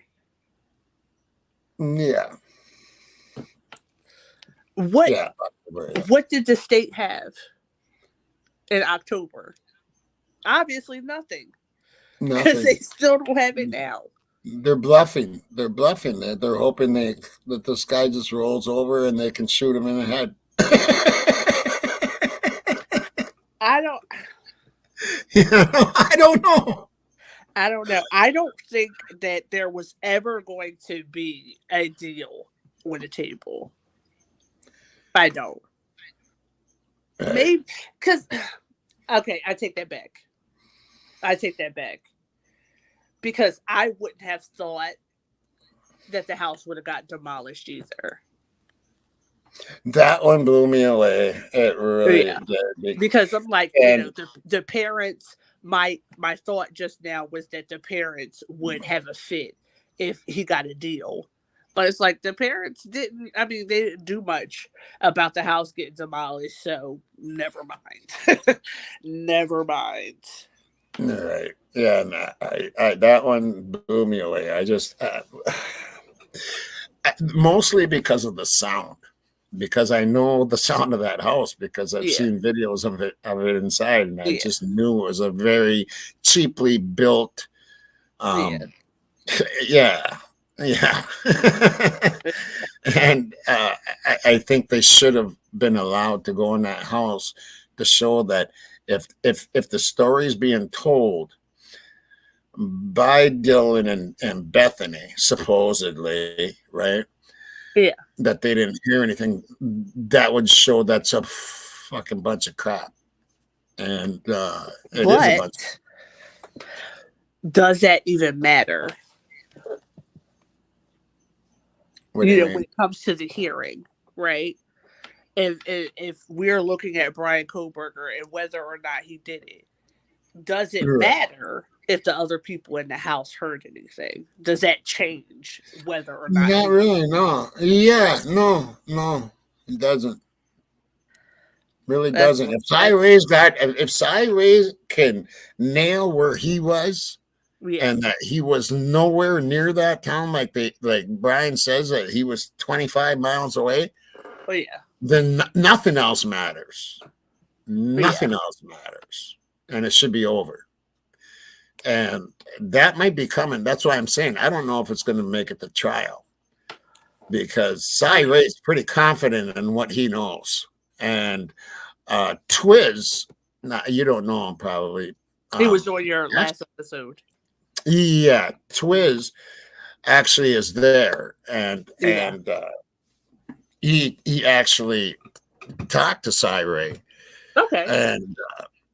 And asked him and if he knew where Brian was, and he said yes. He knows where he was. He didn't tell Twiz where he was. Yeah. He just said, I know where he was. I know where he was. Gotcha. Okay. So I mean, if he knows where he was, it's all over. Yeah. There should be nothing. They should actually, couldn't they, like, can't they kind of, isn't there, like, I don't know if this has ever been done before, but can't they just say, hold on, wait a minute, can we just look at this once before we go any further? You know what I'm saying? Yeah. Can Cyrus show what he has before they go any further, and let the prosecution make up their mind if they're going to keep going on with this case or not? It's like, this is your last chance. Do you want to back out? Right. You want to just like, this is your last chance to back out, or you're going to be made look like a fucking fool. Pretty much. Right. That's what I think. But another thing that I just thought of back when we were talking about, I was saying it was interesting, the information that we have received. And, I was talking about the Banfield footage and the girls walking from the bars to the grub truck, but also the number of body cam videos that we received about noise complaints. And I just think that it's ironic that we saw that there were so many noise complaints, but then we have this, alleged silent event. Because that it would have been loud. It would have been, right, yeah. So yeah, they get all these complaints, right? They get all these complaints, but there's not all one these complaint complaints. about screaming murder, bloody Yep. murder in the middle of the night. Yep. So it's like every time you guys have a party, daytime and everything, it's not even like in the middle of the night. You got noise complaints in broad daylight. It's like, what ordinance do y'all have out there that you can't play music in the afternoon? Right. And so we get all these videos that come out showing the body cam footage from them, with their idle threats and all that foolishness. And now it's like, well, nobody heard anything. Do you believe there was actual noise complaints? I do. Do you? All right. I do. I just thought such a college. So many college kids are on there. I just don't know who would complain. Well, but because they're off campus, and maybe all it takes is one neighbor. Trust me. Trust me. Right, I know that. One neighbor to I've experienced that playing in bands all my life. We've been shut down many times. One person complaining. All right. Yeah. So I see somebody don't be hating in the comments says, or the cops just went over there, which is also possible because when I saw him take the cell phone, that picture, I was like, what was that? That wasn't cool at all. That was creepy. A little weird, creepy, very creepy to me. And then you just think of, and wasn't that Rosendahl? I think that was Rosendahl. See, now, I do believe that there might be one or two involved in something, more of the cover-up type thing. And then, of course, you have that. What happened right after that? Oh, hey, typically Unique, good to see you. They're coming up here pretty soon too. What was I saying? You were saying that you think that one or two of the police, I think they could. I think they could be involved. Oh, right afterwards, there's the giggly, or what is it called? Grady Bigley or whatever that's called. Brady Giglio. Brady Giglio, yeah. And so something's going on there. Yeah. And then the Rosendahl got pretty much demoted. He's not even. He's like, I think he's behind a desk. I don't even think he's out on the beat anymore. And then you got all the retirement people, and Fry stepping down before this case is over. I thought that was a little weird. Yeah. Especially since he's not even close to becoming sheriff there. That part. So when I first heard it, I was like, ooh, this is weird. And then it was like, oh, right.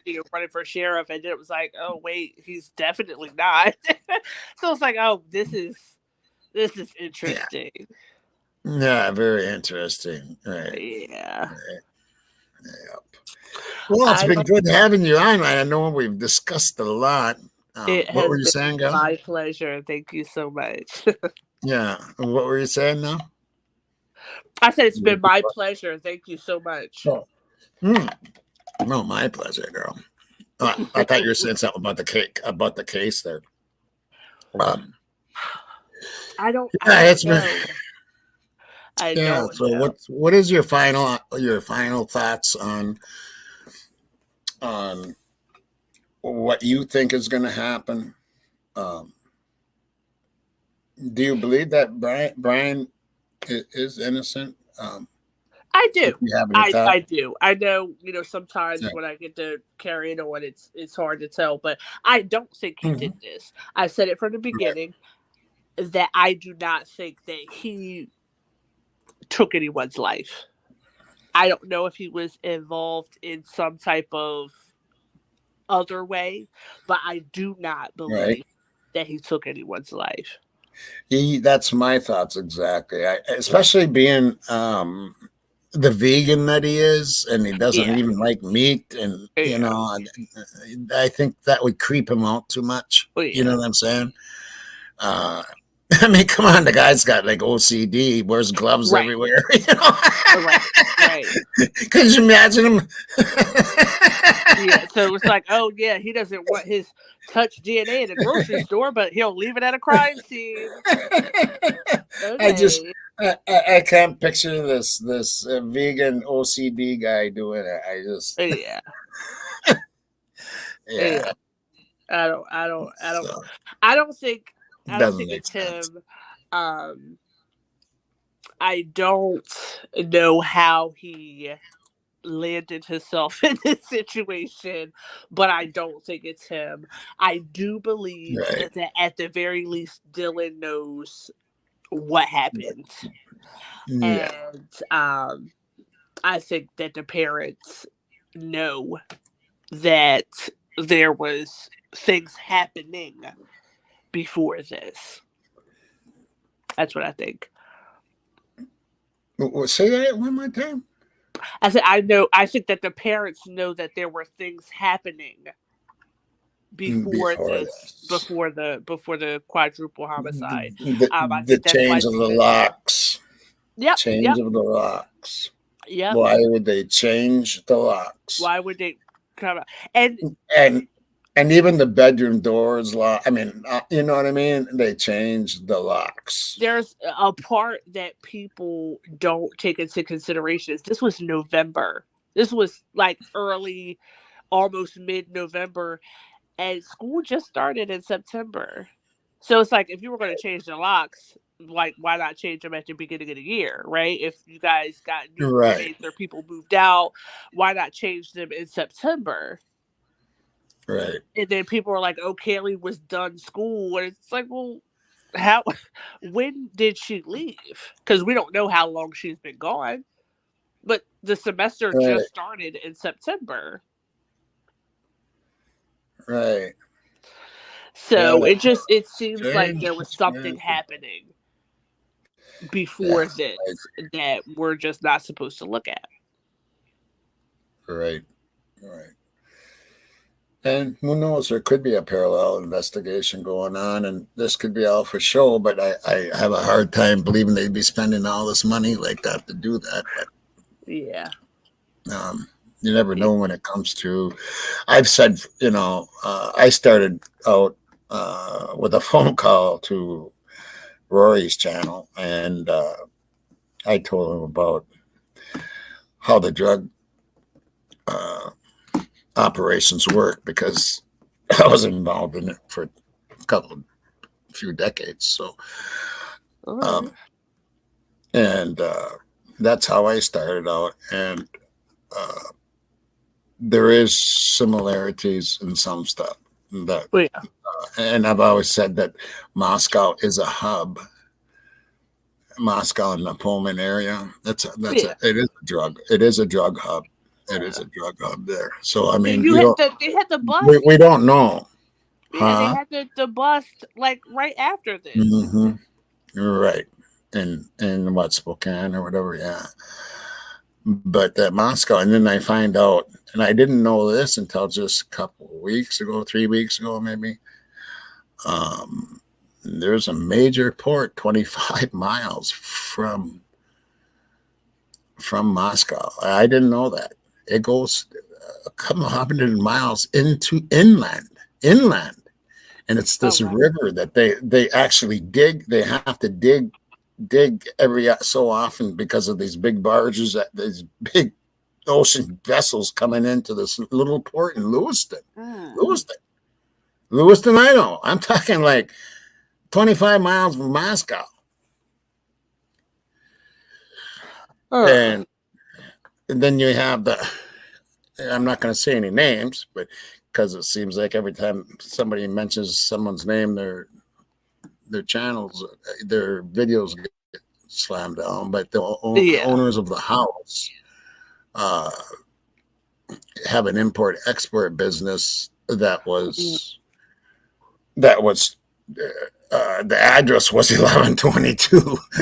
Oh, Import-export business that has no listing of products. oh And wow. they've been doing it for a long, long time. So Oh. yeah, that's something else too. So yeah, there are a lot of crazy things in that area. It's definitely a hub. But yeah, What it's do you been really think? good having you on. Go ahead. What do Yeah. you think is the deal? Because I can't figure out the significance of whether or not it's King or Queen Road. Well, it's actually Queen Road, I think. What's the Yeah, I point think of King is an offshoot. King is like an offshoot or something, isn't it? Or is it just the opposite? Um, so from what I've gathered, it's actually Queen Road. Queen Road. Yeah, But it's it's like actually why what's the point in not saying that? I have no clue. And so you I have said no. in your last video something about Jack. And I think you said like hearts or spades or something like that. Jack of Hearts. Yeah. And so when you said that, that's what made me think. It's like, well, we got all the jacks, and then we have King Yep. Road, Queen Road. It's like, what is the point of? Yeah, isn't it weird? Isn't that weird? Yeah, King and Queen and Jacks and It's like, what is the point of all of that? Like in the beginning, it was like Jack, and Jake, and I'm like, is this serious? But then we're right. like, when you factor it, like, oh, it's Queen Road for real, but they're calling it King Road. It's like, why? And then there's different Ethans and there's different Adams and there's different Yeah, Jacks and there's different. I mean, it's just like Hunter. what the hell? There's a Because few there's Hunters. Hunter Johnson and then Hunter Ethan's brother, Chapin. right? Right. Yeah, and it's just really weird. Yeah. It's like what's the point? Yeah. But it's great. Thank you so much. Yeah, it's been a pleasure having you on here. And anybody that doesn't know, Mod's put her link back up, please. So I They've been can put it on sprinkling the it through screen. the chat. Thank you. Yeah. My mods are the best. They really are. They work hard. They are the And best. I saw someone say Antoine's back tomorrow. There we go, right there. And there is what you're looking for right there. It's Crimetalk with Crin. Make sure you go to that channel and sub her up because she is excellent. Yeah, I look forward to. But now, what do you got coming out? So I've been trying to figure out what's next. I have a bee in my bonnet about the media. So I've been, working on some things about that, mainstream media and, us over here on YouTube, and that whole situation. And other than that, I kind of just see where the wind blows me. There is something outside of Idaho 4 that someone has asked my opinion on, so I'm thinking about looking into that. Not sure yet, but yeah. Right. Yeah, I jump. Otherwise, it drives me too crazy. Sometimes I have to do something else. Yeah. We've ran like Manson series, and which was a great series, and the highway that has no end, and yeah, we've done a few other things just to. Otherwise, it just kind of. It's just too crazy and it gets too old sometimes and you just have to do something. I like my job at times in the morning though. I keep it light and then I do run like funny shorts at the end and stuff, I mean, just to keep it light, Oh, yeah. So, I do listen to YouTube very often, and then sometimes, I'll hear a video that like really gets me going, and then I'm like, you know what, I'll talk about this. So, who knows what's going to You're come. right. Yeah, I do that too. Yep. Yep. All right. Well, everybody pay attention to that channel. There's no doubt. And very nice having you on, Crin, and I look forward to having you on again. Thank you so much for having me. All right. You take care, girl. You do the same. Good night. Yeah, night. And there you have it. Crin, isn't she excellent? Isn't she excellent? Make sure you go to her channel and sub up. Do not skip that part of it. I really had a good time talking to her and getting her ideas on stuff. Very, very smart gal. And I love her channel totally. It's she's gonna shoot right up there fast. I know she's gonna shoot. She's already I watch her and she's growing pretty fast, and I know she's gonna like go boom, and she's gonna be up there. So I thank you, my beautiful subs, my family. I love you very much. You are the best, and I hope chat was all good. And my mods, you are the best in the business, and you know it. And I love you all very much, and I thank you very much. And I thank Kathleen for doing all her work, booking all these bookings, and getting all these fantastic people on this show. And next up, what do we have next up? I got to look at the calendar here. What do we got? Oh, we got Antoine tomorrow night, I do believe. So, yeah, Antoine's coming back, guys. So, yeah, it'll be a crazy night tomorrow night. So, be here for Antoine. And, yeah, sometimes the show, this work is too fun. Okay, what am I gonna do here? That's the ticket. That's the ticket. What am I gonna do? Let's go with, it's Friday night, isn't it? Oh, it's Friday night. Oh, I'm gonna leave you with some good stuff. That's what I'm gonna do. I'm gonna leave you with some good stuff. But first, I'll do one of my own. Yeah, because it's Shadows of the Moonlight kind of night. You all have a good night. I love you very much. My subs are my heart, and my mods are my soul. And until next time, rock and roll.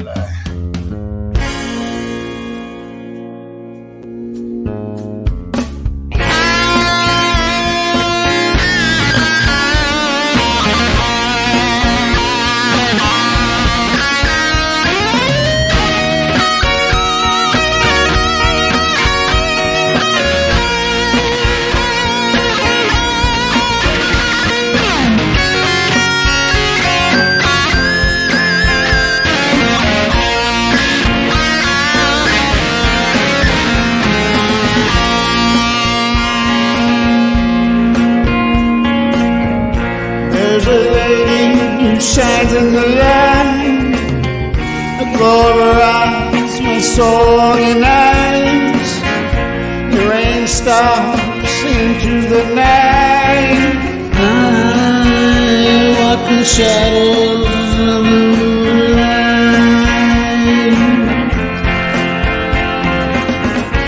When the time is right and the stars shine bright, I'll kiss my lady through the night. Oh, my lady, do you hear all those whispers in your ear?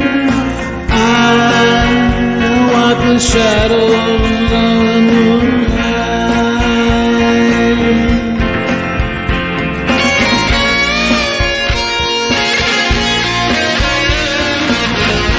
Starstruck, stuck in time, it always seems to seem alright. my thoughts inside, I miss a dead man.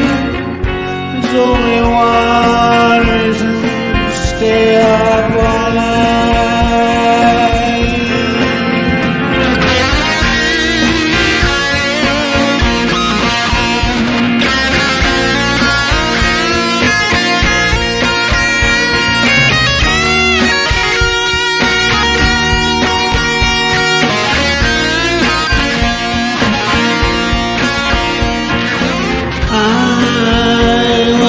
Shadows of night.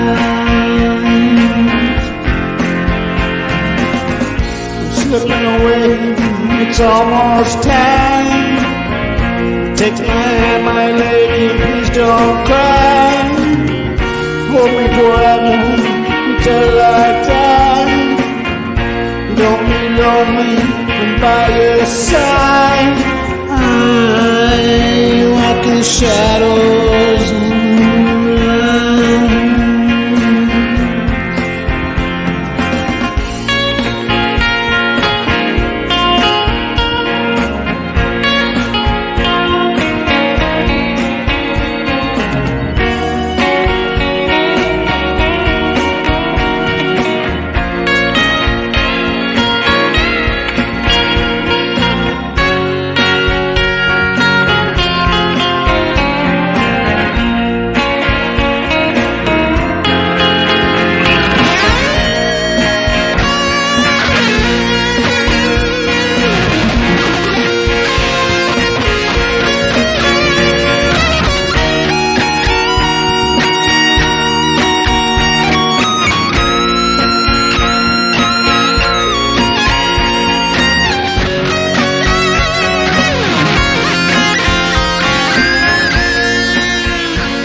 she dances while his father plays guitar. She's suddenly beautiful, and we all want something beautiful. Man, I wish I was beautiful. So come dance the silence down through the morning.